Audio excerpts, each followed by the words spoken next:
How to recover deleted chats on Instagram. Hey everybody, welcome back to our channel. In this video we are going to learn how we can recover deleted chats on Instagram, so make sure to watch the video till the end.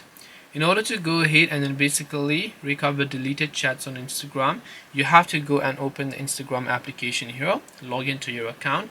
Let's say there's a certain chat that you happen to delete and now you want to get it back.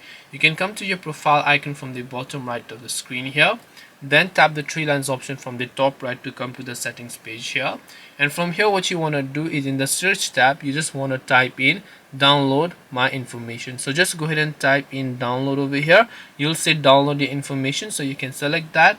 You should be able to select this option known as your profile, and now you can simply request a download. The download process will take like a days because the Instagram has to compile everything and they will send it to your email, which you can download it, and there you should also be able to see all the deleted chats.